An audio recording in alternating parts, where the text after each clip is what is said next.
오늘도 예수 그리스도를 의지하여서 그 이름 앞에 나오신 모든 분들을 환영하며 축복합니다. 너희가 내 이름으로 두세 사람이 내 이름으로 모이면 그곳에 주님께서 함께 하시겠다고 약속하셨습니다. 그 말씀을 믿으시나요? 아멘. 네, 지금 이 자리에 우리의 왕이신 예수 그리스도께서 함께 하심을 믿습니다. 이제 다 같이 자리에서 일어나셔서 왕 되신 주님께 주님이 가르쳐 주신 그 기도, 그 찬양을 올려드리며 나아가겠습니다.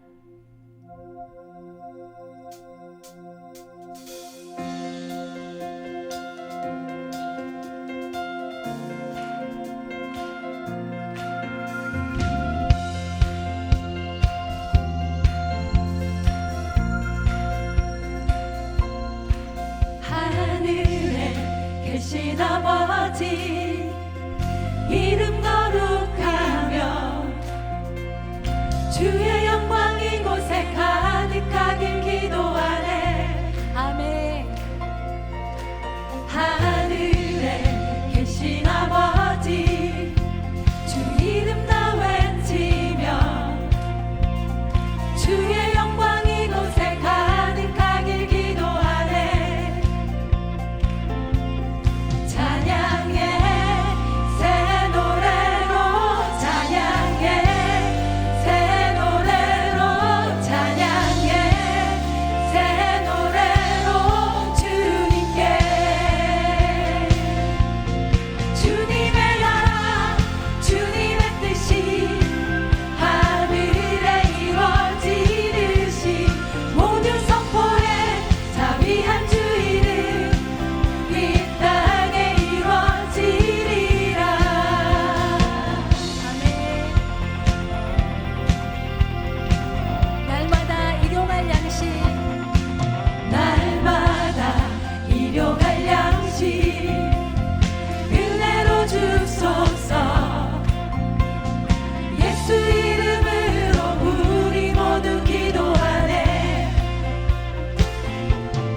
하늘에 이루어지듯이 모두 선포해 자비한 주 이름 이 땅에 이루어지리라. 주님의 나라와 뜻이 우리 가운데 이루어질 것을 믿습니다.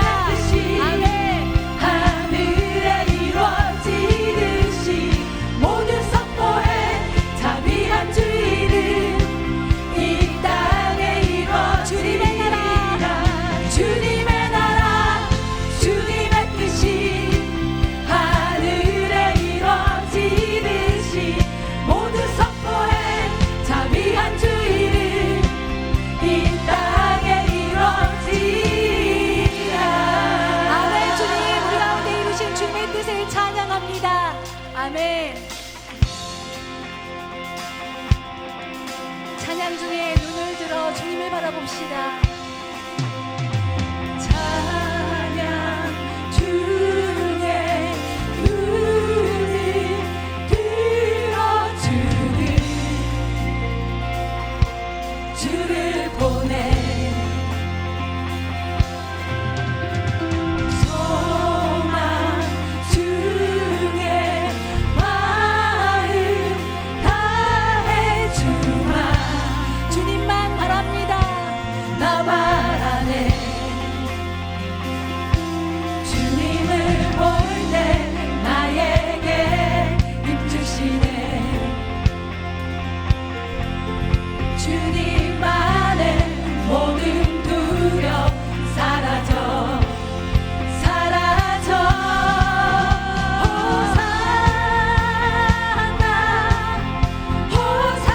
호산나 구원의 주 하나님 찬양 받으실 주 호산나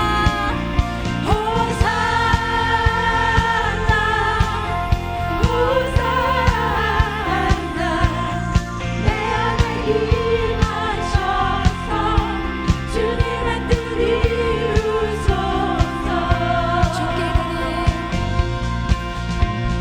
주께 드리 마음 다한 기도 들으소서 주의 나라 상한 영혼들을 새롭게 해 아멘. 주님을 볼 때 나에게 힘주시네 주님 안에 모든 두려움 주님을 볼 때 주님을 볼 때 나에게 힘주시네 새롭게 하실 주님을 바라봅시다. 주님 안에 모든 두려움 사라져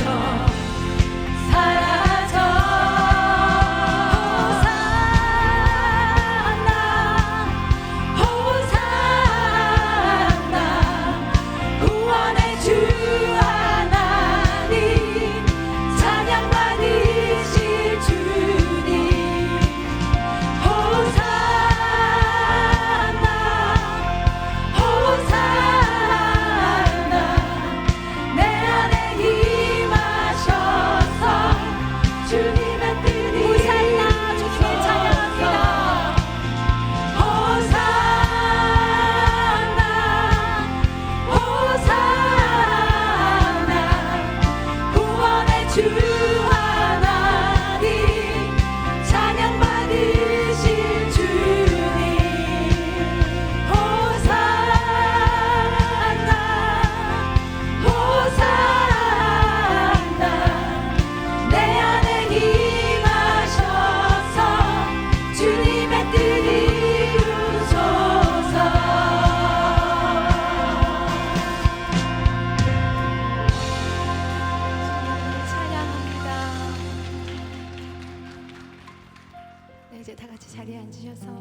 나무 주의 그늘 아래 살며 주를 보게 하소서. 주님의 말씀 선포될 때에 땅과 하늘 진동하리니 나의 사랑 고백하리라. 나의 구주 나의 주 부드러움은 주님의 속삭임을 들읍시다.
영광을 한번 볼 때 그 아름다우심이 너무 좋아서 그 영광을 더욱더 구하게 될 것입니다. 사랑하는 주님 앞으로 주님께 그 사랑을 간구하며 사랑을 고백하며 나아가도록 합시다. 주님.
감사합니다. 우리를 부르셔서 예배하게 하시니 감사합니다. 주님, 우리는 주님을 사랑한다 하면서도 수시로 주님을 잊고 놓치고 내 마음대로 살다가 아차하며 주께로 돌이키는 부끄러움이 있습니다. 주님, 우리를 용서하시고 충만한 은혜를 부어주시옵소서. 구경꾼의 영성이 아니라 이 시간 온 마음을 다해 주님을 기뻐하며 찬양하며 사랑케 하옵소서. 이 한 달간 예배에 대해 말씀해 주셔서 감사합니다. 주님만 예배하며 주님을 갈망하며 주님으로만 가득 채워지는 우리 되게 하시옵소서. 한 주간의 정중앙 수요일 이 시간 이 예배에 기억하여 이곳에 주님을 갈망하는 여인들이 가득하게 하옵소서. 문제 가운데, 슬픔 가운데, 아픔 가운데 함몰되어 있는 여인들을 또 어미들을 부르셔서 이곳에서 주님을 찾고 부르짖게 하시고 만나 주시옵소서. 이곳에 넘치도록 많이 모이게 하옵소서. 이 수요 예배에 충만한 기름 부음이 넘치게 하셔서 어미들의 세상에 나가 헤매지 아니하고 이곳 성전으로 모여와 가득가득 채워져 기도하게 하시고 주님을 마음 다해 높여드리고 선포케 하옵소서. 때마다 시마다 주님을 찬양하며 사랑하는 여인들 되게 하옵소서. 주님, 우리 나라를 위해 기도합니다. 이 땅이 주님 보시기에 아름답고 거룩한 나라 되어지도록 인도하시고 대통령과 리더십들이 주님을 두려워하며 백성을 진정으로 돌보는 사람들 되게 하옵소서. 주님을 알고 경외하는 사람들 세워주시고 주님의 법을 따르는 우리나라 되게 하여 주옵소서. 창조 질서를 어지럽히는 법들은 폐기되게 하시고 생명을 귀히 여기고 주님의 질서를 따르는 거룩한 나라 되게 하옵소서. 이제 수고하는 남편들을 주님 손에 올려드립니다. 아버지, 가장의 무게가 그들을 누르지 않게 하시고 가정의 제사장인 역할을 잘 감당하도록 인도하옵소서. 믿음을 더하시고 영육의 강건함을 주시며 성령 충만한 아버지로 사랑 많은 남편으로 주님의 신실한 아들로 그렇게 축복하여 주옵소서. 또한 이 땅 다음 세대에도 주님이 함께하여 주시옵소서. 각자의 하나님을 깊이 만나는 은혜를 부어주사 주님 앞에 충성하고 우리보다 더 주님을 사랑하는 아름다운 세대 되게 하옵소서. 자녀들이 주님으로 충만한 아름다움, 아버지, 그것을 우리가 속히 보게 하시고 주님과 친밀함을 깊이 누리는 자녀들 되게 하옵소서.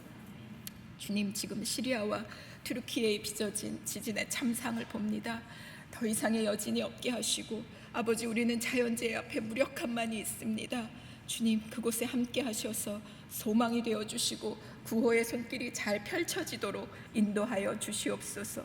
위로하여 주시고 새롭게 시작할 용기를 부으시며 무엇보다 이 땅의 통치자이신 주님께로 돌아오고 엎드리는 은혜가 있게 하여 주시옵소서.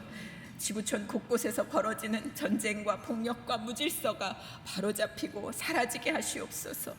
우크라이나와 미얀마, 아프가니스탄 등 전쟁과 폭력이 사라지고 자유와 소망이 싹트게 하시옵소서. 북한도 기억하여 주십시오. 주님의 특별한 은혜를 부으셔서 그 땅을 회복시켜 주시며 압제에서 구해 주시기를 간구합니다. 악을 꾀하고 무력으로 무언가를 해보려는 그 생각들을 사로잡아 주시고 깨뜨려 주시옵소서. 주님이 그 땅을 다스려 주시옵소서. 교회마다 찾아가 주십시오. 이 땅의 빛과 소금의 역할을 잘 감당하게 하시고 이 땅의 소망이 교회임을 고백합니다. 주님, 강단마다 깨우시고 새롭게 하여 주시옵소서. 온누리교회를 지키시고 인도하시는 주님, 이곳에서 더 깊은 찬양과 예배가 있게 하시고 이 땅의 교회들을 잘 돕고 세우는 그런 교회 되게 하시옵소서. 목사님들을 축복하시고 기름을 부어주시고 주님의 일을 넉넉히 감당하게 하시며 젊은이들이 물밀듯이 밀려와 예배하는 그런 교회 되게 하시옵소서. 오직 예수 그리스도만 높여드리는 교회 되게 하시옵소서. 아버지, 오늘 말씀을 전하시는 천태성 목사님 축복하시고 기름을 부어 주시옵소서. 주의 마음을 대변케 하시옵소서. 우리의 예배를 살피게 하시고 아버지의 말씀을 아멘으로 받고 마음에 새겨 주님의 뜻에 순종하며 충성스럽게 살게 하여 주시옵소서. 예배를 돕는 이들을 기억하시고 예배하기 모인 이 회중 한 사람 한 사람을 주님 축복하여 아버지, 그들의 필요를 넉넉히 채워 주시옵소서. 오늘 우리가 구하는 것보다 더 크게 응답하시고 축복하실 주님을 찬양합니다. 감사합니다. 주님 사랑합니다. 우리를 사랑하사 이 땅의 길 되시고 진리 되시며 소망 되어 주시는 예수 그리스도의 이름으로 감사하며 기도했습니다. 아멘.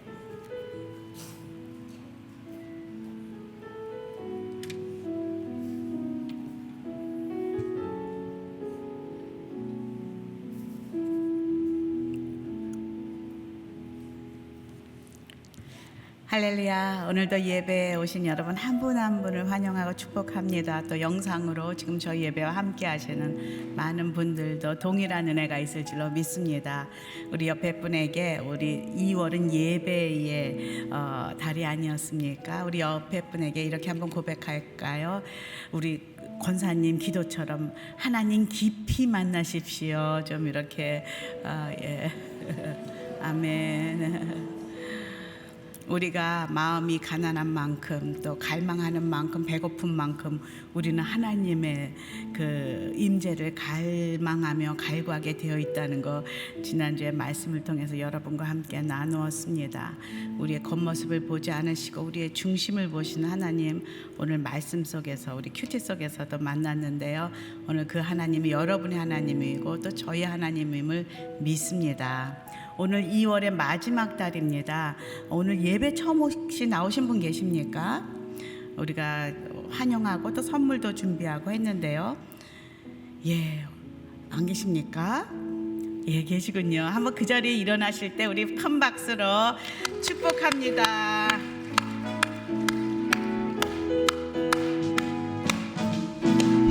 축복합니다. 지금이라도 일어나세요. 환영합니다. 축복합니다. 잘 오셨습니다. God bless you. God bless you. God bless you. 축복합니다. 예, 앉아주시고요. 서로를 향하여서 God bless you. God bless you. God bless you. 축복합니다. 주님의 사랑으로. 예, 잘 오셨습니다. 쑥스러워서 안 일어나신 분도 계실 수도 있습니다. 왜냐하면 저희 오래전에 저희 셋째 큰아버 시아주버님이 오늘 이렇게 꽤 오래 다니셨는데 일어나라는 것 때문에 다른 교회로 옮긴 적이 있어요. 그래서 그 쑥스러움을 알고 있습니다. 그래도 만약에 처음 오셨다면 뒤에 가서 선물도 받으시고요. 하나 내려가면 순영홀이 있습니다. 그곳에 내려가시면 우리 만남을 갖고 잠시 여러분과 또 대화를 갖는 그런 시간이 준비되어 있으니까요. 순영홀로 잠시 내려가시면 되겠습니다. 오늘 말씀은 창세기 28장 10절에서 19절 말씀인데요. 우리 다 같이 일어나셔서 한 절씩 교독하도록 하겠습니다. 야곱이 브엘세바에서 떠나 하란으로 향하여 가더니 한 곳에 이르러는 해가 진지라. 거기서 유숙하려고 그곳에 한 돌을 가져다가 베개로 삼고 거기 누워 자더니 꿈에 본즉 사닥다리가 땅 위에 서 있는데 그 꼭대기가 하늘에 닿았고 또 본즉 하나님의 사자들이 그 위에서 오르락 내리락 하고 또 본즉 여호와께서 그 위에 서서 이르시되 나는 여호와니 너희 조부 아브라함의 하나님이요 이삭의 하나님이라. 네가 누워있는 땅을 내가 너와 네 자손에게 주리니 네 자손이 땅의 티끌같이 되어 내가 서쪽과 동쪽과 북쪽과 남쪽으로 퍼져나갈지며 땅의 모든 족속이 너와 네 자손으로 말미암아 복을 받으리라.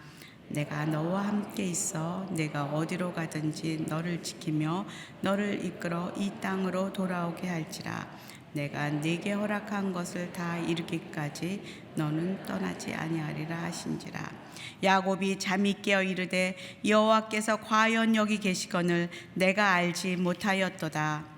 이에 두려워하여 이르되 두렵도다. 이것이요 이것은 다름 아닌 하나님의 집이요 이는 하늘의 문이로다 하고 야곱이 아침에 일찍 일어나 베개에 삼았던 돌을 가져다가 기둥으로 세우고 그 위에 기름을 붓고 그곳 이름을 베델이라 하였더라. 이 성의 옛 이름은 루스더라. 아멘. 앉아 주십시오. 오늘 2월의 마지막 날 저희에게 귀한 말씀 전해주실 분은 천태성 목사님이십니다. 1년에 한 번 정도는 늘 오시는 것 같은데요. JDS뿐 아니라 저희 여성사역의 기도 모임, 큐티 모임 늘 빠지지 않고 오셔서 강의해 주시고 또 인도해 주시는 귀한 목사님은 예수전도단에서 목회자 사역을 담당하고 계시는 책임자십니다. 신학생 또 사모님, 이 목회 교회에 관한 전반적인 모든 것을 담당하고 계시는 그런 귀한 목사님이신데요. 오늘 빈들에서 드린 예배라는 제목으로 말씀 전해주시겠습니다. 우리 하나님께 감사해 또 우리 목사님에게 환영의 박수를 좀 드리겠습니다.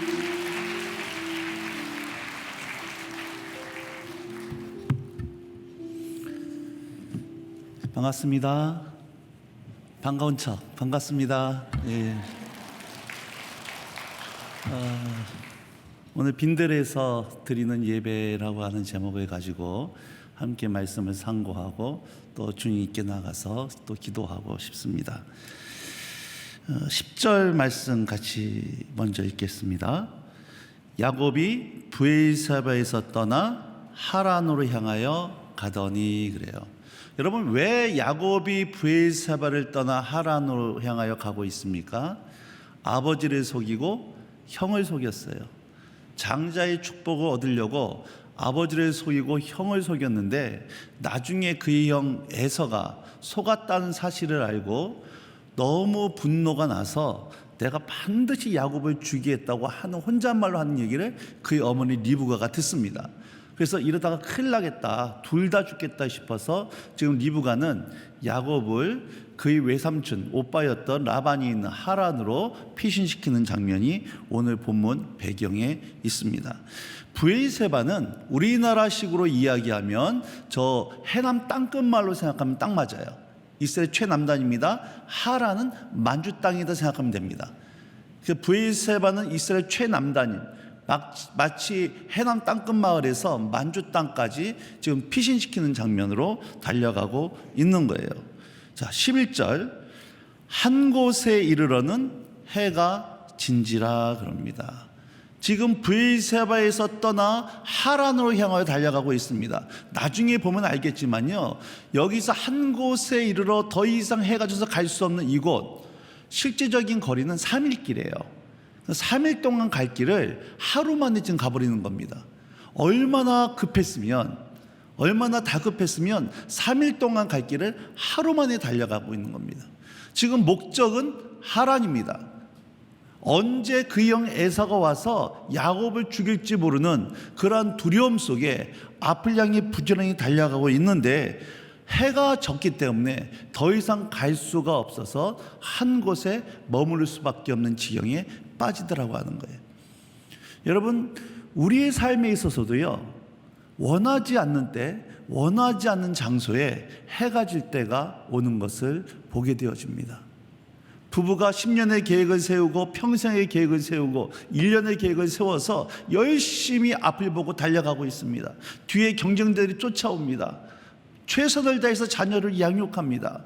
인생의 계획을 세우고 대출금은 언제 잡고 언제 이사하고 언제 진급하고 수많은 계획을 세워서 달려가고 있는데 원하지 않는 때에, 원하지 않는 장소에 코로나가 오고 경제 위기가 오고 사고가 나고 질병이 들고 자녀들의 문제가 생기는 해가 질 때가 오더라고 하는 거예요.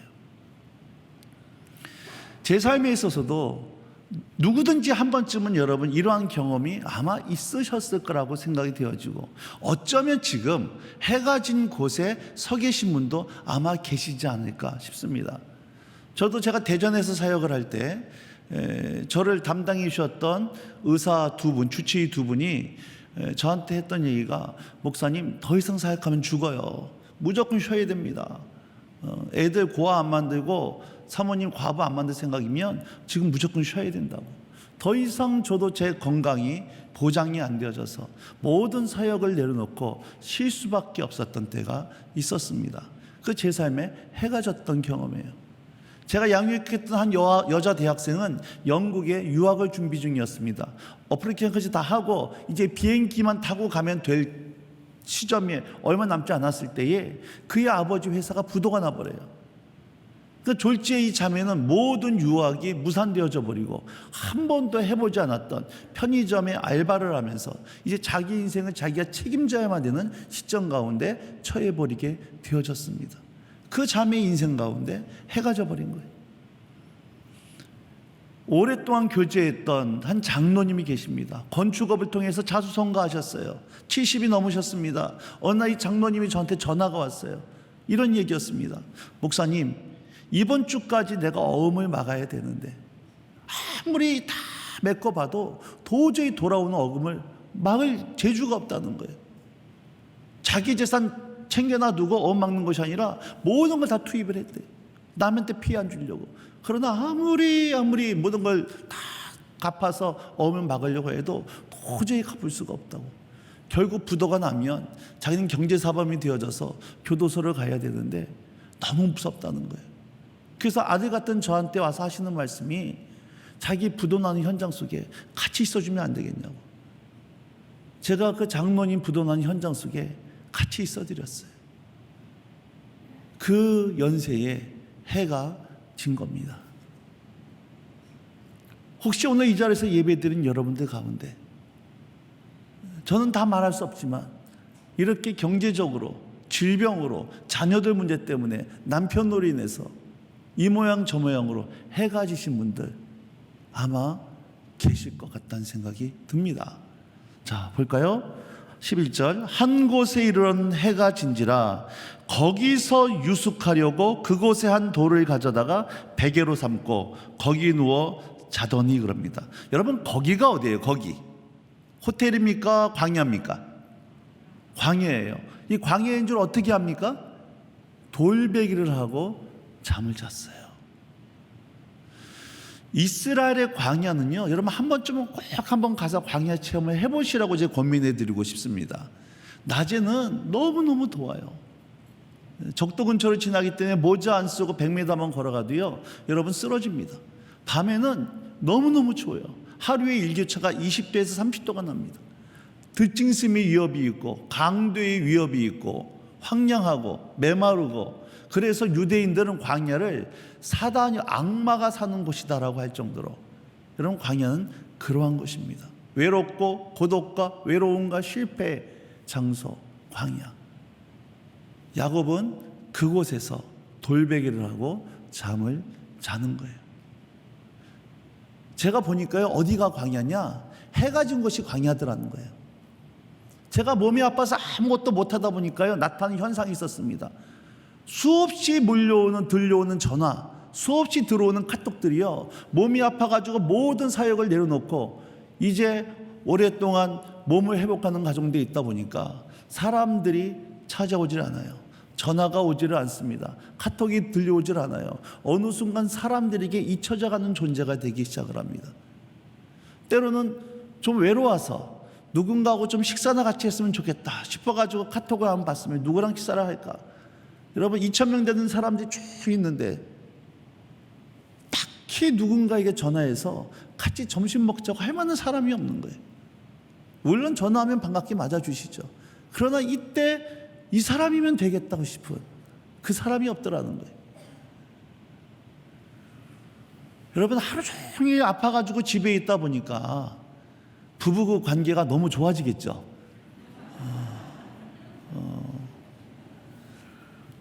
경제적으로 어려워지고 사람들에게 잊혀져 가고 부부관계에 어려움이 생기고 몸은 아프고, 여러분 거기가 광야더라고 하는 거예요. 거기가 광야예요. 야곱은 그곳에서 돌베개를 하고 여러분 잠을 잡니다. 밥이나 제대로 먹었겠어요? 3일길을 하루 만에 달려왔으니 여러분 밥이나 제대로 먹었겠어요? 미래에 대한 두려움, 형에 대한 그 공포, 어머니에 대한 그리움, 막막함, 이러한 복합적인 감정을 가지고 야곱은 겉옷을 입을 삼고 돌베개를 하고 잠이 들었습니다. 그리고 그 광야에서 잠들었을 때 꿈을 꾸면서 하나님이 야곱에게 나타나십니다. 자, 12절부터 16절까지 꿈의 내용을 좀 보도록 하겠습니다. 같이 읽을까요? 시작. 꿈에 본즉 사닥다리가 땅 위에 서 있는데 그 꼭대기가 하늘에 닿았고, 또 본즉 하나님의 사자들이 그 위에서 오르락 내리락 하고, 또 본즉 여호와께서 그 위에 서서 이르시되 나는 여호와니 너희 조부 아브라함의 하나님이요 이삭의 하나님이라. 내가 누워있는 땅을 내가 너와 내 자손에게 주리니 내 자손이 땅의 티끌같이 되어 내가 서쪽과 동쪽과 북쪽과 남쪽으로 퍼져나갈지며 땅의 모든 족속이 너와 내 자손으로 말미암아 복을 받으리라. 내가 너와 함께 있어 네가 어디로 가든지 너를 지키며 너를 이끌어 이 땅으로 돌아오게 할지라. 내가 너에게 허락한 것을 다 이루기까지 너를 떠나지 아니하리라 하신지라. 야곱이 잠이 깨어 이르되 여호와께서 과연 여기 계시거늘 내가 알지 못하였도다. 여러분 16절 다시 한번 읽겠습니다. 시작. 16절입니다. 야곱이 잠이 깨어. 시작.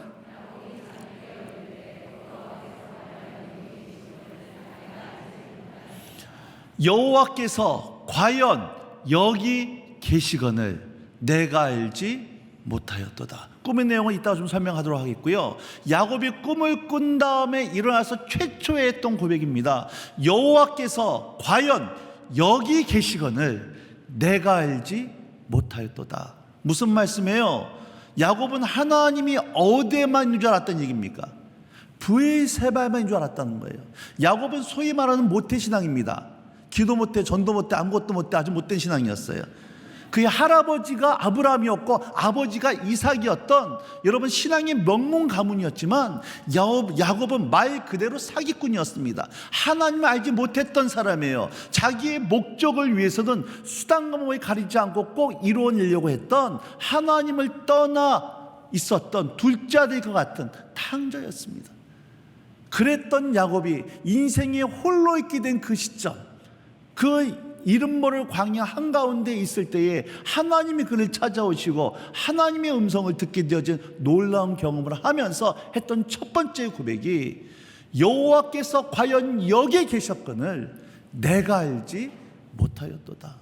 하나님은 나랑 상관이 없는 우리 할아버지 아브라함, 이삭의 하나님인 줄만 알았다는 거예요. 하나님은 브엘세바인 줄 알았다는 거예요. 하나님은 온일이 교회만 성장 안에만 있는 줄 알았는데 내 인생의 광야 한가운데 거기 계시더라는 거예요. 여러분 기억하시기 바랍니다. 인생의 광야 가운데 들어갔을 때 제일 먼저 느끼는 정서는요, 외로움이에요. 아무데 내 주변에 없다는 겁니다. 한 입을 덮고 자는 배우자마저도 이해하지 못하고 배아파는 자식마저도 이해할 수 없는, 세상에 딱 떨어져 있는 혼자 있는 느낌. 근데 여러분 기억하시기 바랍니다. 거기 하나님 계세요. 여러분 광야 한가운데 거기 주님 계십니다. 16절부터 19절입니다. 야곱이 잠이 깨어 이르되 여호와께서 과연 여기 계시거늘 내가 알지 못하였도다. 이에 두려워 이르되 두렵도다. 이것이여 이것은 다름 아닌 하나님의 집이요 이는 하늘의 문이로다 하고, 야곱이 아침에 일찍 일어나 베개로 삼았던 돌을 가져다가 기둥으로 세우고 그 위에 기름을 붓고 그곳 이름을 뭐라고 했습니까? 베델이라 하였더라. 이 성의 옛 이름은 루스더라. 여러분 베델의 뜻이 무엇입니까? 베델, 하나님의 집. 베델.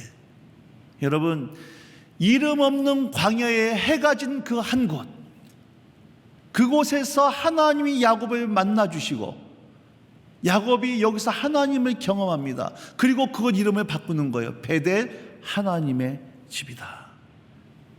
이름 없는 들판이 야곱에게 있어서는 하나님의 집으로 바뀌어지는, 그래서 야곱이 인생에 꼭 놀라운 전환점이 있을 때마다, 하나님과 다시 언약을 갱신할 때마다 야곱은 이때를 기억하고 베델로 올라와서 다시 하나님을 찾는 이스라엘의 성지가 되어지는 거예요. 바라기는 오늘 여러분의 이름 없는 그 해가 진 곳, 그 광야가 하나님으로 지배로 바뀌어지는 베델이 되어지는 은혜가 있기를 주의 이름으로 축복합니다. 시편 63편의 말씀을 보도록 하겠습니다. 앞에 화면 나올 겁니다. 여러분 이 시는요, 시편 63편은 다윗이 지은 시예요.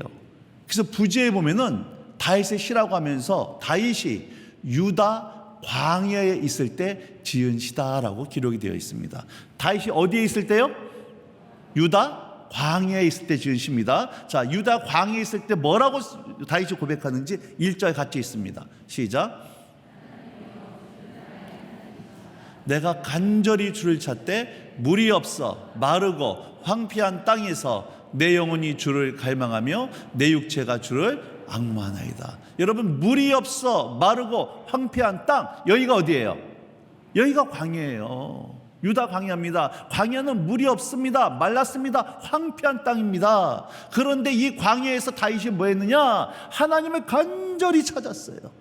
자, 하나님을 간절히 찾습니다. 2절 시작. 내가 주의 권능과 영광을 보기 위하여 이와 같이 어디에서요? 성소에서 주를 바라보았나이다. 여러분, 지금 다윗은 어디에 있습니까?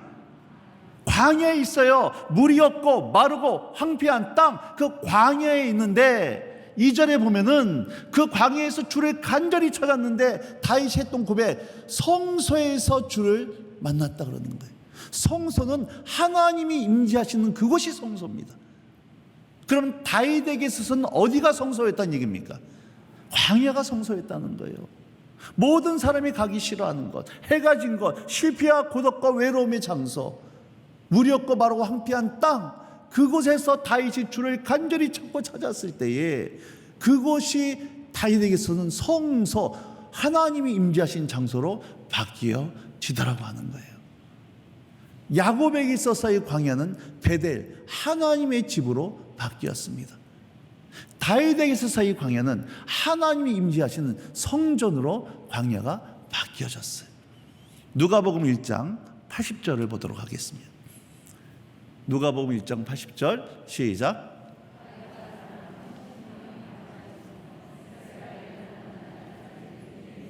자, 여기서 아이는 세례 요한입니다. 아이가 자라며 심령이 강해지고 이스라엘에 나타나는 날, 이 말은 하나님께서 세례 요한을 역사의 무대의 주인공으로 등장시키는 그날까지 하나님은 세례 요한을 어디에 두셨다고 얘기해 주고 있어요?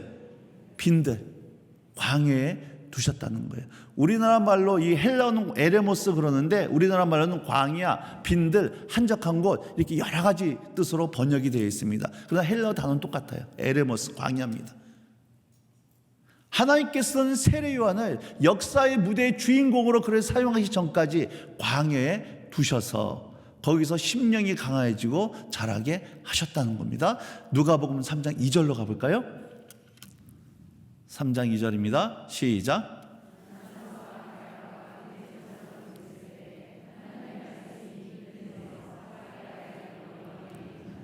자, 하나님의 말씀이 세례 요한에게 임한 장소가 어디였습니까? 빈들이에요. 세례 요한이 왕궁에 있을 때, 신학교에 있을 때, 그의 인생의 하회를 달려가고 있을 때에 하나님의 말씀이 임했던 것이 아니라 빈들에 있을 때에 하나님의 말씀이 세례 요한에게 임했더라. 그러면 세례 요한에 있어서 빈들은 하나님의 말씀이 임하는 그의 신학교, 성령의 학교였다는 거예요.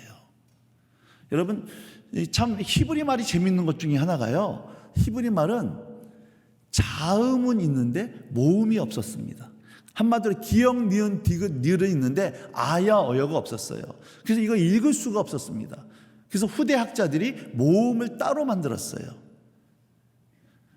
기역이란 단어에 아를 붙이면 가가 되어지고 오를 붙이면 고가 됩니다. 똑같은 자음에 모음을 어떻게 붙이냐에 따라서 발음이 틀려집니다. 그런데 미드바르라고 하는 단어는 광야란 뜻입니다. 다바르라고 하는 뜻은 말씀이란 뜻이에요. 재밌는 거는요, 이 미드바르나 다바르라는 이 자음은 똑같습니다. 똑같은 자음에 모음을 어떻게 붙이냐에 따라서 미드바르, 광야가 되기도 하고 다바르, 말씀이 되기도 하더란 얘기예요. 여러분, 여기서 힌트를 얻으셔야 됩니다. 절대로 사시기 바랍니다. 광야는 하나님의 확성기다. 광야는 하나님의 확성기예요. 여러분, 하나님의 음성을 듣지 못하고 살아가는 수많은 사람들, 근데 인생의 광야 가운데 처해 볼 때에만 내가 가지고 있던 모든 소망이 끊어지고 나의 안정감이 흔들리고 무너질 때, 그때 비로소, 그 광야 가운데 들어갈 때야 비로소 하나님의 음성이 들려지게 되어지더라는 거예요. 여러분, 야곱과 다윗과 세례 요한, 그리고 하나님 손에 쓰임 받았던 모든 사람들의 특징이 무엇인지 아십니까? 하나님께서 반드시 그들의 인생을 광야 성령학교 가운데 그들을 보내셨다는 거예요. 그리고 그것에서 그 광야가 그들의 인생 가운데 베델이 되게 하시고, 하나님의 임재를 경험하는 성전이 되게 하시고, 주의 말씀이 들려지는 하나님의 신학교 성리학교 되게 하여 주셔서 그들의 인생을 다루어 가셨다라고 하는 겁니다. 광야는 하나님이 당신의 자녀들을 만져가시고 훈련시키는 하나님의 놀라운 성령의 학교요, 하나님의 즐거운 과목인 줄로 믿으시기 바라는 거예요. 여러분, 광야를 통과하지 않고 하나님께 쓰임받았던 사울, 그의 인생은 망했습니다. 하나님 광야를 통과하지 않고 제사장이 되었던 엘리에 도와도 홈리와 비나스, 그들의 인생은 비참하게 망할 수밖에 없었어요. 그런 의미에 있어서 하나님은 야곱을 지금 한적한 곳, 여러분 해가 진 곳으로 보내버렸던 겁니다. 오늘 다시 한번 이제 본문으로 돌아가서 꿈 얘기 좀 하도록 하겠습니다. 창세기 28장 15절 말씀입니다. 본문에 나올 거예요. 15절, 자 같이 읽겠습니다. 시작.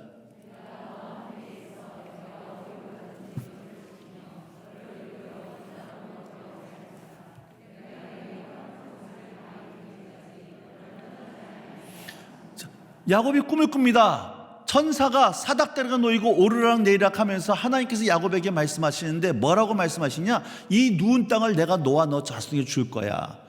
너의 자손은 하늘의 별처럼 바닷가의 모래처럼 많게 할 거야. 그러면서 지금 15절 말씀에 근데 내가 너와 함께 있을 것이고 네가 어디로 가든지 내가 너를 지킬 것이고 너를 다시 이 땅으로 돌아오게 하겠다는 거예요.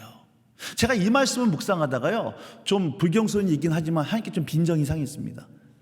왜냐하면 뭐라고 말씀하는지 보세요. 내가 너와 함께 있을 거다. 그리고 네가 어디로 가든지 내가 너를 지킬 거야. 그리고 다시 너를 이 땅으로 돌아오게 하겠다는 거예요. 그러면 하나님은 야곱이 지금 그의 브엘세바를 떠나 하란으로 떠나가지만 다시 가나안 땅으로 데리고 올 능력이 있으세요, 없으세요? 있어요, 없어요? 좋은 말 때 대답해 보세요. 있어요, 없어요? 있어요. 그럼 다시 데려올 능력이 있으면 처음부터 보내지를 말지. 왜 보내는 건 뭐고 돌이켜 하는 건 뭐냐는 거예요. 내 병 치유할 수 있는 능력이 있으면 처음부터 병 안 주면 되잖아요. 내 자녀 처음부터 은혜 주실 것 같으면은 여러분 놀라운 사춘기 기름 부심 임하지 않고, 막 나가지 않고, 부모 가슴 못 베기지 않고 얼마든지 반듯하게 자라게 할 수 있는 그런 분이잖아요. 내 사업 어차피 회복시키는 능력이 있으면 처음부터 탁탁 자금 되게 해주시고 대출 딱딱 나오게 해주시고 얼마나 좋아. 근데 어렵게 하는 건 뭐고, 망하게 하는 건 뭐고, 병 주는 건 뭐고, 다시 회복시키는 건 뭐냐는 거예요. 지금 상황이 험해요? 제 말이 험해요 지금 이게. 이유는 한 가지입니다. 야곱 사람 만드시려고.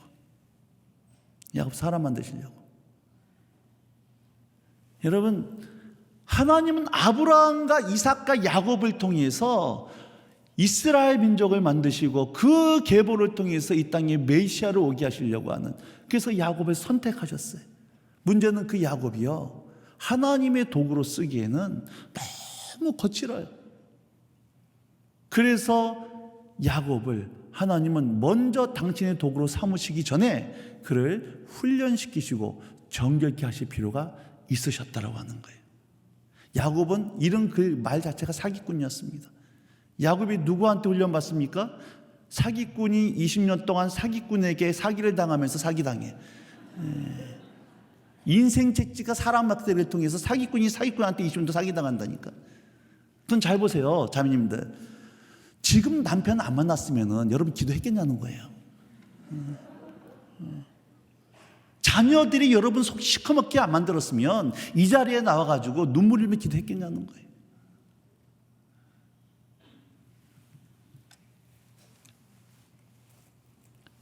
신명기 8장으로 한번 가보시겠습니다. 신명기 8장 2절이에요.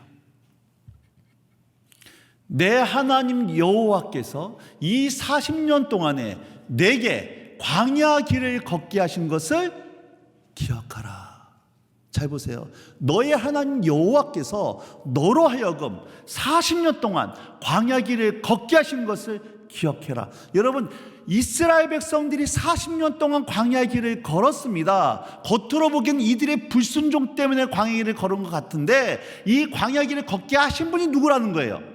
하나님이 걷게 하셨다는 거예요. 너의 하나님 여호와께서 너로 하여금 걷게 하신 것을 기억해라.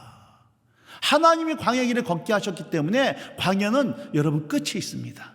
광야는 영원하지 않아요. 광야는 목적이 있다는 거예요. 그럼 왜 하나님께서는 이스라엘 백성들 하여금 광야의 길을 걷게 하셨을까? 그 이는 시작. 이는 너를 시험하사 내 마음이 어떠한지 그 명령을 지키는지 지키지 않는지 알려 하심이라. 3절. 너를 낮추시며 너를 줄이게 하시며 또 너도 알지 못하며 내 조상들도 알지 못하던 만나를 내게 먹이시는 것은, 다 같이 있습니다. 사람이 떡으로만 사는 것이 아니요 여호와 입에서 나오는 모든 말씀으로 사는 줄을 내가 알게 하려 함이니라. 하나님께서 우리 인생에 해가 지게 하시고 광야 길을 걷게 하시는 목적이 있습니다. 한 가지입니다. 사람이 떡으로만 사는 인생이 아니야. 아파트 평수 늘리고 명품 걸치고 다니고 통장 잔고 늘리고 네 아들내미 하버드 서울대 무슨 좋은 집 들어가는, 이게 인생 목적이 아니라는 거예요. 그렇게 살아갔던 인생, 그게 떡으로 살아가는 인생입니다. 애굽에서 추구하던 인생이에요. 애굽에 같이 가는 학벌입니다. 명예입니다. 권력입니다. 돈입니다. 자녀들의 성공입니다. 떡으로 사는 인생에서 하나님 말씀 붙들고 살아가는 인생 되게 하려고, 하나님 사명 붙들고 살아가는 인생 되게 하려고 하나님이 우리의 인생을 흔드시는 거예요. 지진 일으키는 겁니다. 건강에 여러분 쓰나미가 몰려오게 하시는 거예요. 그럴 때 비로소 우리는 하나님의 음성을 듣게 되어지기 때문이에요. 그래서 여러분, 하나님께서요 우리의 인생을 하나님의 광야 가운데 들어가게 하시기 전에 좋은 말 할 때 알아서 광야로 들어가세요. 하나님 손의 광야로 들어가잖아요. 많이 아파. 상당히 아파요.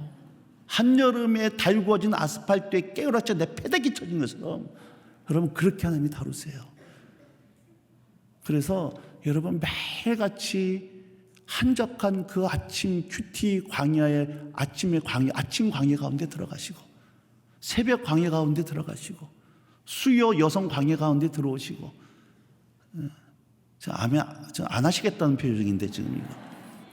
저녁에 여러분의 개인의 광야 가운데 들어가시고, 옷 입기 여러 프로그램들이 있잖아요. 근데 특별히 내 인생의 시간을 좀 떼어내서 여러분 광야의 훈련 가운데 좀 들어가시기를 소원합니다. 모든 것을 좀 끊어버리고 하나님 말씀에 집중할 수 있는 여러분 인생의 광야, 새벽 광야, 오전 광야, 일주일에 한 번 정중앙에 있는 수요 광야, 여러 광야가 있지만 제가 보기에 그 중에 제일은 JDS라 뭐 이런 거예요. JDS 홍보위원입니다. 이제 2주 남았습니다. 자, 이 광야를 통과했던 여러분 그 야곱이 어떻게 변화되었는가 한번 보고 오늘 말씀을 마치고 싶은데요. 창세기 47장입니다.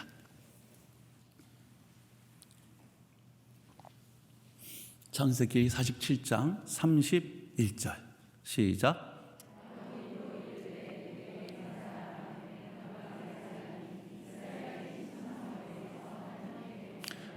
여러분 야곱의 이름이 뭘로 바뀌어요? 이스라엘이 침상 거울에서 뭐 했더라? 하나님을 경배했어요. 사기꾼이었던 야곱의 이름이 바뀌었던 그 존재가 바뀌었다는 얘기입니다. 이름은 중의적이에요. 사기꾼이었던 야곱이 이스라엘 백성으로 바뀌면서 침상머리에서 예배하는 인생으로 바뀌어지게 되어지는 겁니다. 49장 26절로 가볼까요? 창세기 49장입니다. 26절. 여러분 창세기 49장은요 전체가 야곱의 유언입니다. 이제 죽음을 앞두고 나서 죽음을 앞두고 나서 그 12명의 아들에게 유언하는 장면인데, 이 유언은 기억하세요. 예언입니다. 단순한 유언이 아니라 예언인데, 특별히 26절은 요셉에게 야곱이 하는 유언이라는 거 꼭 기억하시면서 이 말씀 보시기 바랍니다. 내 아버지의 축복, 그럽니다. 여기서 말하는 내 아버지는 누구예요? 야곱입니다. 야곱이 지금 요셉에게 하는 유언입니다. 너희 아버지, 나 야곱이 받은 축복은 내 선조의 축복, 아브라함과 이삭이 받은 축복을 합한 것보다 나 야곱이 받은 축복이 더 많다는 거예요. 그러면서 이 영원한 이 축복이 영원한 산이 한없음 같이 이 축복이 요셉의 머리로 돌아오며 그 형제 중 뛰어난 자의 정수리로 돌아오리로다. 놀라운 고백 아닙니까? 아브라함이 믿음의 조상 아브라함이 받았던 축복과 순종의 대간 이삭이 받던 축복을 합한 것보다도 사기꾼이었던 나 야곱이 받은 축복이 더 많은 축복을 받았는데, 이 축복을 그의 아들 요셉에게 신앙의 유산으로 물려주더라고 하는 거예요. 여러분, 야곱이 이러한 축복을 받을 수 있었던 이유, 그건 광야를 통과했기 때문입니다. 아까 읽었던 신명기 8장 5절에 보면은요, 이런 말씀이 있어요. 아버지가 그 아들을 징계한 같이 하나님께서 너희를 징계하신 줄로 생각하라. 징계한다는 말은요, 두들겨 팬다는 얘기가 아닙니다. 영어로는 디사이플, 훈련시킨다는 얘기예요. 저는 제 아들들을, 저도 제 자녀들을 훈련을 시키죠. 누구든지 훈련시킵니다. 제가 훈련시켰던 것 중에 하나가 있습니다. 그것은 뭐냐면, 늘 어릴 때부터 이런 얘기를 했어요. 아빠가 너희들 대학 등록금만큼은 무슨 있어도 해줄 거야. 집 팔아서도 해줄 거야. 그 사회에 나올 때 빚지고 시작하면 안 할 거야. 그러나 등록금만 해결할 거다. 나머지 대학 입학하면서부터 나머지 모든 생활비야 너희 용돈은 너희들 친아빠한테 받았어라. 나도 그렇게 살았으니까. 아예 어릴 때부터 계속 얘기를 했어요. 저희 애들이 이거 진담으로 알고 있습니다. 그래서 큰아들 녀석이 수능을 본 다음에 이제 지도 이제 더 이상 용돈이 이제로 끝나는구나 싶으니까 이 고깃집 알바를 시작을 했어요. 한 번도 알바를 해본 적이 없는 녀석이 하루에 8시간씩 방학 동안에 고깃집 알바를 하러 들어갔습니다. 안 하던 녀석이 고깃집 알바를 하다 보니까 몸이 됐던 모양이에요.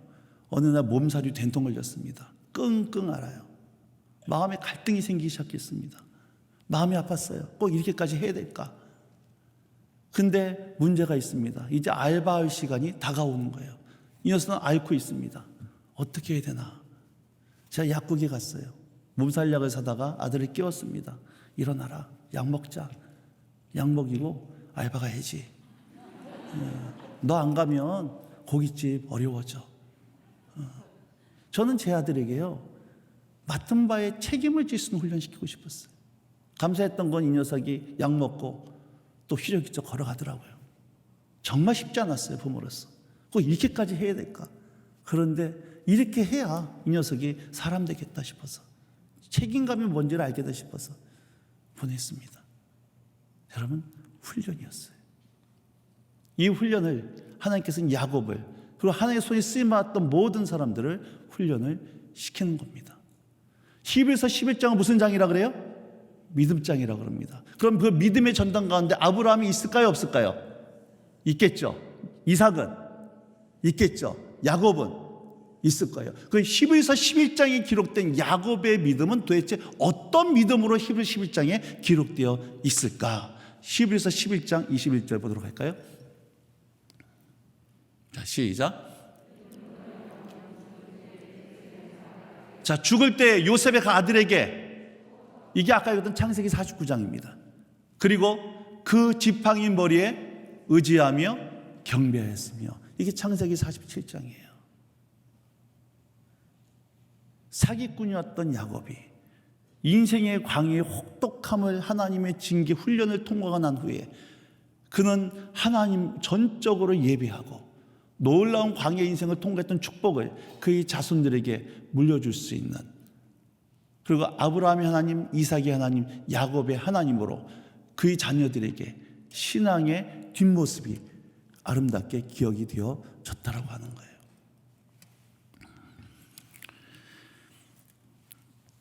오래전에 저희 어머니가 머리 수술을 좀 하셨습니다. 머리 수술을 하셔야 돼. 머리를 좀 열고, 이게 큰 수술은 아니었지만 머리를 열어야 됐기 때문에 수원 아주대병원에 입원을 하셨습니다. 아무도 이게 간병을 해줄 수 있는 가족이 없었고, 저는 이제 몸이 어느 정도 회복되어진 상태였기 때문에 제가 3주 동안 어머니 병에 아주대병원에 들어가서 어머니 간병을 이렇게 해드릴 수 있었어요. 3주 동안에 저희 어머니 수술이 잘 됐습니다. 잘 되고 이제 퇴원을 하셨어요. 수술도 잘 되고 퇴원을 하시고 그 다음 날 저희 어머니가 오늘 퇴원하셨으면 내일 저희 아버지가 운전하고 가시다가 허리 디스크가 터져버렸어요. 그래서 그 자리에서 병원 응급실로 실려가지고 디스크 수술을 하셔야만 됐었습니다. 저는 3주 동안 어머니 병원 간병을 하다가 그 다음날 또 집에도 못 들어가고 아버지 병원에 가서 아버지 간병을 해야만 됐었어요. 근데 저희 아버지가 이 운전을 하셨기 때문에 갑자기 그러다 보니까 누가 대체 운전자를 찾아야 되는데 대체할 사람이 없었어요. 아침부터 저녁까지는 제가 대신 아버지 운전대를 잡고 사람들을 실어 나르고 저녁에는 병원에 들어가서 아버지를 또 병간호를 해야만 됐었습니다. 그 와중에 저희 큰아들 녀석이 시력이 급속도로 저하되면서 틱이 왔어요. 둘째 아들 녀석이 언어 장애가 왔습니다. 셋째 딸내미가 꼽추가 되어지고 다리가 휘어지는 구루병이 왔어요. 그리고 제 아내는 모든 가족마다 전부 다 좀 어려운 가운데 있다 보니까 극심한 스트레스로 인해서 면역체계가 파괴되어져서요, 급성 원형 탈모가 왔습니다. 어느 날 아내가 막 화장실에 비명을 질러요. 와보라고. 보니까 손에 보니까 머리를 감는데 손에 머리가 한 곳씩 빠져 있는 거예요. 머리가 뻥뻥 뚫리기 시작을 했습니다. 월요일부터 토요일까지 많으면 하루에 4번, 적어도 하루에 2번은 서울과 대전 살 때였는데 왔다 갔다 할 수밖에 없는 상황이었어요. 딸내미가요, 다리가 이렇게 휘어졌어요.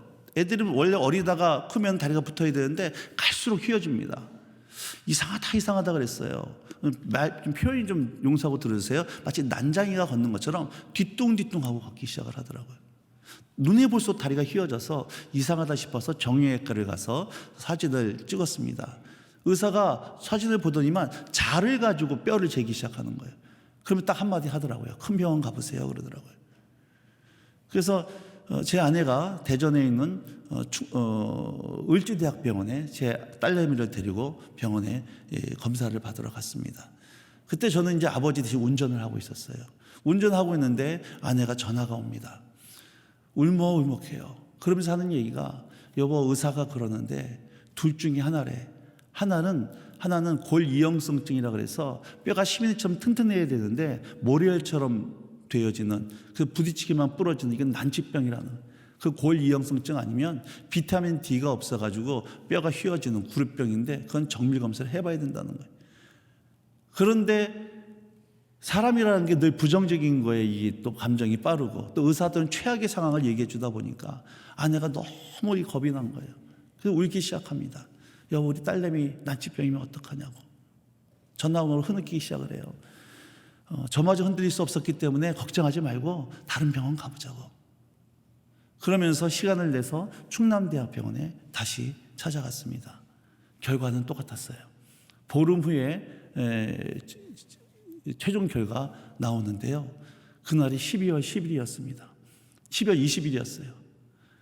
이 1월 5일 날 최종 결론이 나오는데 그 보름이요, 정말 저희 부부는 어떻게 이 시간을 지났는지 몰라요. 그러면서 얘가 만약에 난치병으로 나오면 한국에서는 살 수 있을까? 어떻게 건너야 될까? 해필이면 이제 1월 5일 날이 그 최종 충남대학병원에서 최종 결과 나오는 날인데, 해필 1월 5일 날 제가 한동대 계절학기 강의를 하는 날이었습니다. 1월 4일 날 대전에서 버스 타고 포항 내려가면서 제 아내에게 내일 결과 나올 텐데 나한테 전화하지 마.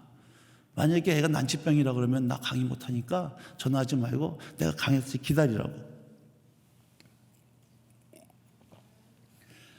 해필 또 1월 5일 날이 또 제 아내 생일이에요. 그래서 제 아내는 1월 5일 날 금식하고 애 병원 결과 받으러 가고, 저는 오전에 한동대를 강의한 다음에 숙소에 와서 아내한테 전화를 했습니다. 겸사이가 어떻게 나왔어? 이렇게 물으니까 아내가 막 웃는 거예요. 웃으면서 자기 최대의 생리 소문 받았다고. 무슨 얘기냐 그러니까 애가 병에서 그러는데 구루병이라 그랬다고. 그래서 이건 치료가 가능하다 그랬다고. 난치병이면 어떡할까 가슴앓이 하다가 애가 치료가 가능하다는 얘기를 하니까 아내는 그게 너무 기뻤던 거예요. 근데 그 얘기를 듣고요, 그때 제가 터졌어요. 하나님 앞에 너무 좀 서러웠습니다.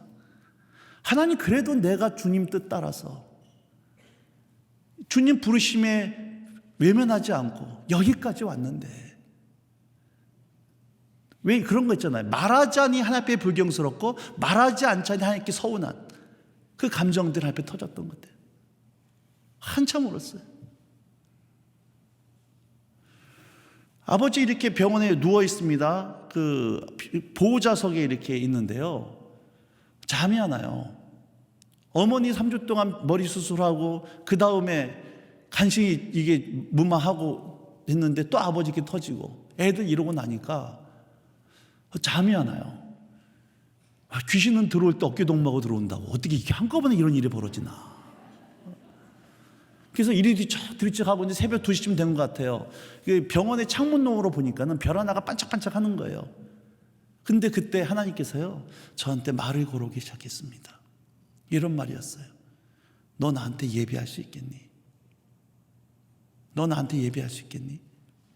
제가 말씀을 전할 때 제 신앙 고백이 하나 있습니다. 시편 145편 17절 말씀이에요. 한번 띄워주시겠습니까? 같이 한번 읽겠습니다. 시작. 여호와께서는 그 모든 행위에 의로우시며 그 모든 일에, 다시 한번, 여호와께서는 그 모든 행위에 의로우시며 그 모든 일에, 하나님은 모든 행위에 의로우시며 모든 일에 의로우신 분, 은혜롭고 의로우신 분이세요. 그렇다고 하면 오늘 여러분의 알 수 없는 인생의 고난과 환난과 아픔 가운데 여러분, 하나님이 모르시고 하나님이 불의하신 일이 없다라고 하는 겁니다. 내가 이해가 안 된다 그래서 하나님의 성품을 의심하지 말라라고 하는 거예요. 저는 늘 이거를 강조했어요. 여러분들이 이해 안 된다 그래서 하나님을 의심하지 마십시오. 하나님은 선하신 분이십니다. 하나님은 은혜로우신 분이십니다. 하나님은 의로우신 분이십니다. 그것을 고백하는 것이 믿음이고 신앙입니다. 늘 이걸 가르쳤어요. 그런데 이번에 하나님이 그 고백을 저한테 좀 받아내고 싶으셨던 것 같아요. 너 이 상황 속에서 나한테 예배할 수 있겠냐? 새벽 2시에요. 누워있는데 하나님이 저한테 그 질문을 하시는 거예요. 제가 누워있다가 벌떡 일어났어요. 하나님, 저 예배할게요. 나 예배하겠습니다. 보호자 대기실에 가서 아무도 없어요. 새벽 2시에. 예배하기 시작했어요. 좋으신 하나님, 좋으신 하나님, 참 좋으신 하나님. 내가 걸어갈 때 길이 되고 살아갈 때 삶이 되는 하나님, 나 부르신 그곳에서 나 예배하겠습니다. 하나님, 한 번도 나를 실망시킨 적 없으시고 언제나 공평과 은혜로 나를 도우실 하나님, 하나님 신실하신 분이십니다. 찬양하고 기도하고 찬양하고 기도하고, 그때 무슨 특별한 기적이 일어난 거 아니에요. 그러나 그 온 밤을 새우면서 찬양하고 기도할 때 새벽 옷스름이 떠오르는 해를 바라보면서 그곳이 저의 배들이었고 그것이 저의 성소였고 그것에 하나님의 말씀이 임하는 신업기였어요. 대전에서는 제 아내 머리를 치료할 수 있는 병원이 없었습니다. 서울로 일주일에 한 번씩 기차를 무궁화호를 타고 왔다 갔다 하면서 2시간 동안 그 기차 안에서 하나님이 제 아내를 만나주셨어요. 이후로 하나님께서 저를 포항으로 보내실 때 아무 연고도 없고 아무것도 없는 포항에 맨 땅에 헤딩하러 달려갈 때, 모든 치료를 중단하고 내려갈 때, 이때 아내가 그 기차 안에서 하나님이 저의 아내를 만나주셨고 그 병원에서 하나님 만나주셨던 그 광야가 저희 인생의 성소였고 베델이었기 때문에 포항에서 하나님께 아름다운 열매로 지난 12년 동안 영광 돌릴 수 있었습니다. 그 이후에 벌어질 수많은 하나님의 기적과 간증들은 나중에 시간이 되어지면 나누도록 하겠습니다. 커밍 순, 곧 다가올 겁니다. 그래서 말씀을 좀 맺고 싶습니다. 오늘 여러분, 남한테 털어놓을 수 없는 인생의 광야 가운데 계신 분들 계실 거예요. 여자이기 때문에, 아내이기 때문에, 엄마이기 때문에, 또 이 모양 저 모양으로 여러분 기억하세요. 거기 하나님 계세요. 여러분 혼자 아니에요. 그리고 바라기는 이 광야, 똑같은 인생의 광야 앞에 어떤 사람은 하나님을 원망하고 떠나가는 사람이 있는 반면 어떤 사람은 그 광야 가운데서 예배자로 서 있으면서 그 광야가 나의 인생을 정같이 만드는 하나님의 놀라운 배들로 바뀌어지는 사람이 있습니다. 오늘 여러분의 인생의 이 빈들에서 여러분들이 그 상황에서 온전히 주님께 예배함으로 여러분의 인생의 광야가 사람들의 저주로 끝나는 것이 아니라 놀라운 하나님의 베델로 성소로 하며 신학교로 바뀌어지면서 광야를 통과했던 수많은 아름다운 열매를 여러분의 자녀들에게 엄마가 이렇게 힘들었을 때 여기서 예배함으로 이런 놀라운 은혜가 있었노라고 하는 신앙의 유산을 여러분의 자녀에게 물려주는 여러분 그러한 놀라운 하나님이 찾으신 예배자가 되어지기를 주님 이름으로 축복합니다. 찬양하십시다.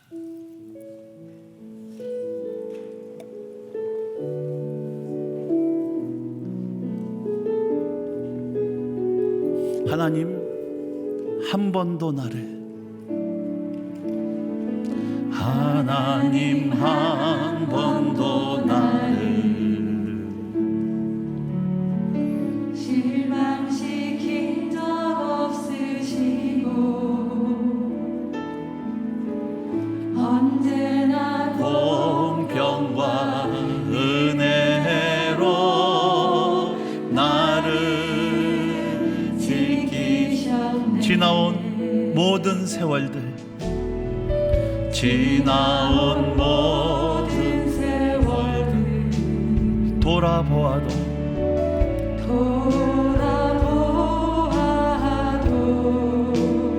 그 어느 것 하나 주의 손길 그 어느 것 하나 주의 손길 안 미친 것 없었습니다. 안 미친 것 전혀 없네. 오 신실하신 주 오 신실하신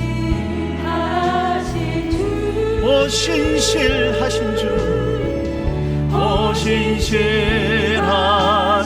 주 내 너를 떠나지도 않으리라 내 너를 떠나지도 않으리라 내 너를 버리지도 않으리라 너를 버리지도 않으리라 약속하셨던 주님 약속하셨던 주님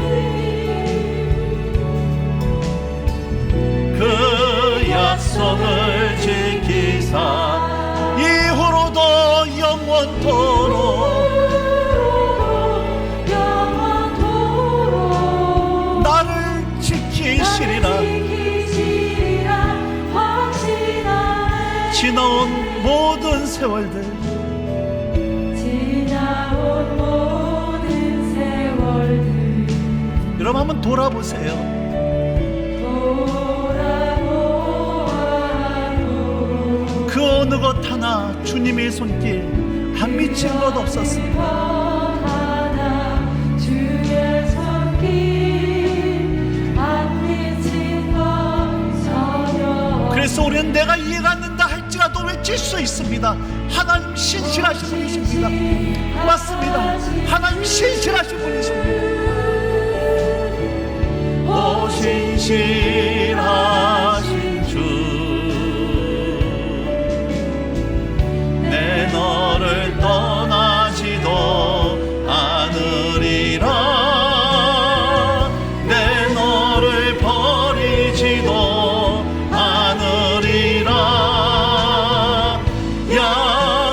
약속하셨던 주님 그 약속을 지키사 그 약속을 지키사 이후로도 영원토록 영원토록 나를 지키시리라 확신하네 여러분 이 시간 기도할 때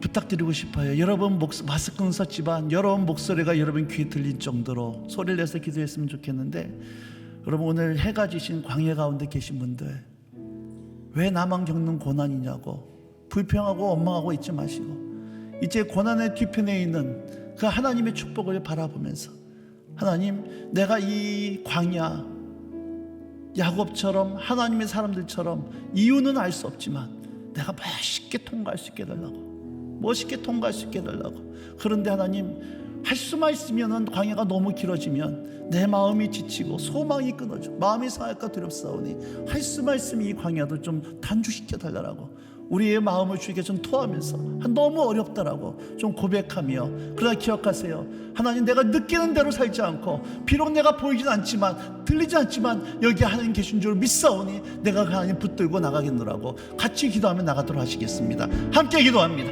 살아계신 아버지 고맙습니다. 이 시간 찾아와 주시옵소서. 이 시간 찾아와 주십시오. 주님 만져 주시옵소서.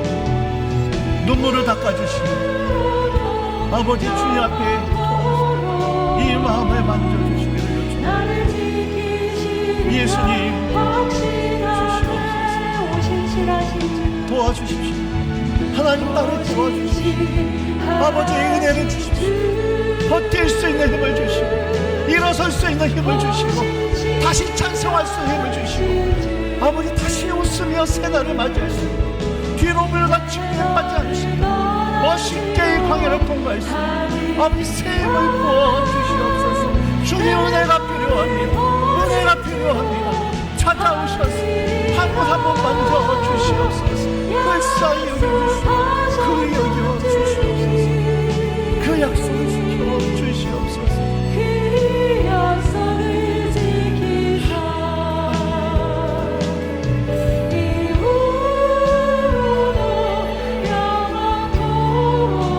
영원토록 나를 지키시리라 확신하네. 우리 계속해서 기도하겠는데요. 여러분 광야 가운데 계신 분들 중에 기도가 막힌 분들 계실 겁니다.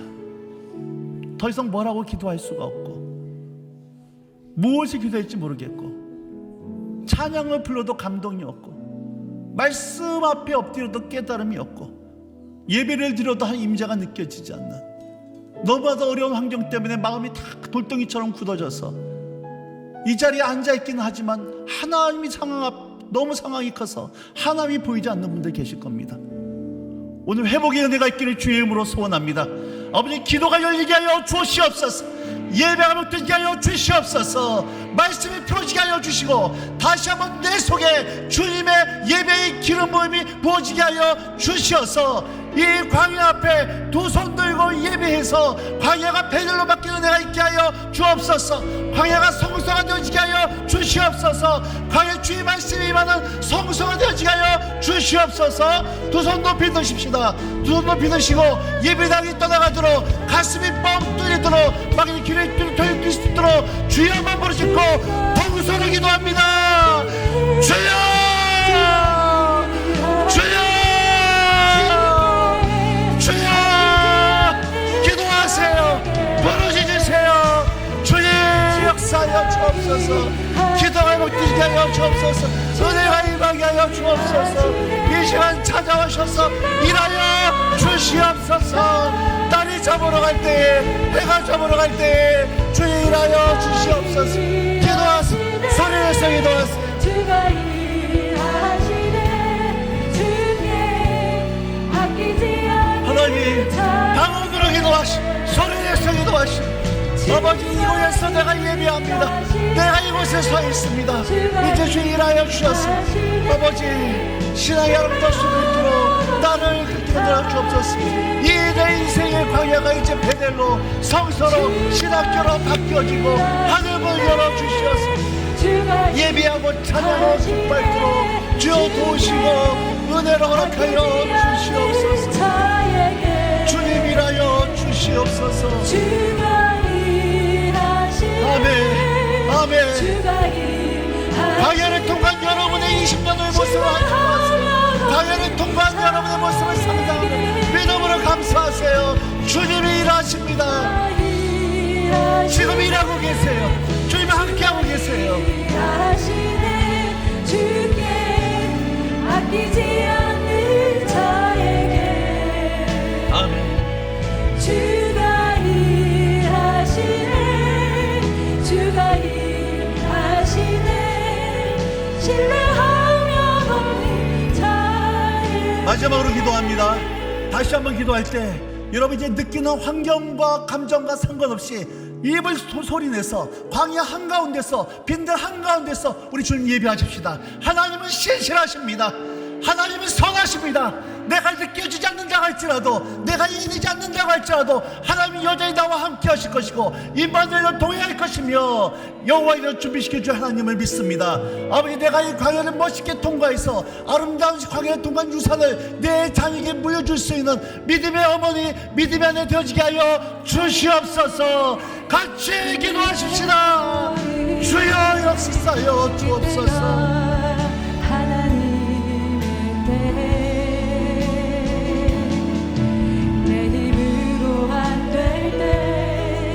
그렇습니다. 하나님, 저희가 온전히 어떤 상황 가운데서도 예배하며 주님 앞에 나아가게 기도합니다.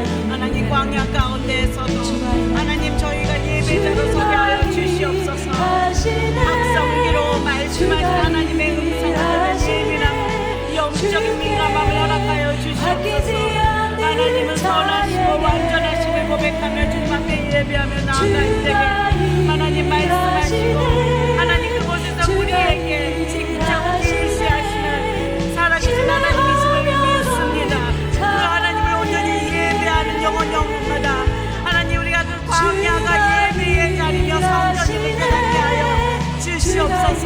주님과 일대일로 눈을 마주치며 하나님, 저희들이 예배가 앞이 그곳에서 더 깊어지게 하시고 하나님, 저희의 영이 더 민감하여져서 많은 어려운 가운데서도 말씀하신 하나님의 음성에 귀를 기울이는 하나님, 저희의 영적인 민감함과 믿음의 새로움과 아버지, 저희의 예배가 아버지 날로 새롭게 되게 하여 주시옵소서.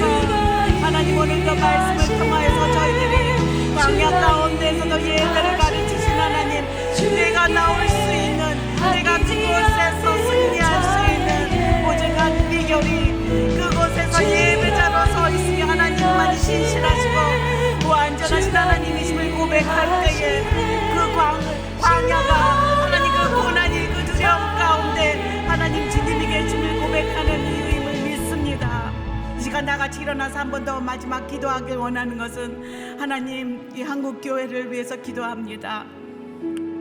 긴 코로나로 인하여서 여러 가지 위축이 되어 있고 손가락질을 받았고 하나님, 저희들이 하나님 광야 가운데 들어가 어찌할 바를 모르는, 그리고 많은 교회들이 문을 닫고 어린이들이 떠나는, 아버지 청년들이 떠나는 세상으로 돌아가는 이 상황 가운데 하나님, 하나님의 음성을 듣기를 원합니다.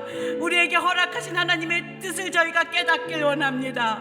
다시금 광야에서 예배하는 교회로 새롭게 서게 하여 주시옵소서. 교회마다 예배가 새롭게 되게 하여 주시옵소서. 광야의 예배가 살아나게 하여 주시옵소서. 광야 가운데 내몰린 교회들이 하나님 주의 뜻을 깨닫게 하시고 지금 완전하시고 신실하신 하나님께서 말씀하시는 하늘의 음성을 듣는 교회들이 있게 하여 주시고 예배의 기름 부으심 허락하여 주시옵소서. 우리 주의 이름 한번 부르고 기도하며 나가겠습니다. 주여,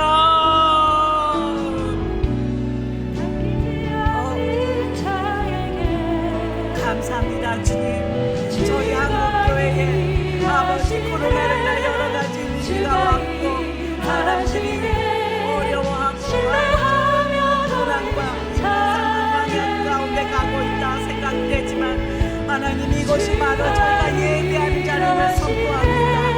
이것이 바로 하나님께서 저희 교회에 이 시간 광야 가운데 너희들이 나의 음성을 들어 내 뜻이 무엇인지 깨달아라 말씀하신 하나님의 음성을 듣는 자리를 믿습니다. 그렇습니다. 하나님, 한국교회에 말씀하신 하나님의 음성을 듣게 하시고 교회마다 예배가 살아나게 하시고 예배가 회복되게 하시고 광야 가운데 말씀하시며 두려워 말라, 내가 너의 하나님이라, 내가 너와 함께하리라 말씀하시는 하나님의 음성을 듣는 교회들이 되게 하여 주시옵소서. 하나님, 믿음으로 저희들이 축복하며 교회마다 주의 기름 부으심을 저희들이 기도하며 나아가길 원합니다. 살아날지어다, 예배가 회복될지어다, 청년들은 다시금 주의 그 새벽 이슬처럼 주의 아름다움을 선포할지어다. 주님, 말씀하시는 주님을 찬양합니다. 오늘도 저희들에게 광야 가운데 내가 너와 함께하고 내가 너의 손을 잡고 너와 함께 가리라. 나는 온전하고 선한 하나님이라고 말씀하시는 주의 음성을 주시는 이 아침, 주님 저희들이 그 믿음으로 나아가게 하여 주시옵소서. 우리 오늘의 교회가 주님 안에서 새롭게 되게 하여 주시옵소서. 예배가 살아나게 하여 주시옵소서. 주의 말씀이 선포되게 하여 주시옵소서. 예배가 하나님을 자랑하는 곳이 아니라 그곳에서 하나님께서 임하시고 말씀하시는 그 음성을 듣고 주님의 만남을 기뻐하며 살아가는 아버지의 성도들이 살아나게 하여 주시옵소서. 한국교회가 살아나게 하여 주시옵소서. 주의 말씀이 선포되게 하시고 광야 가운데서 말씀하신 하나님을 만나게 하여 주시옵소서. 오늘도 말씀하신 하나님을 찬양합니다.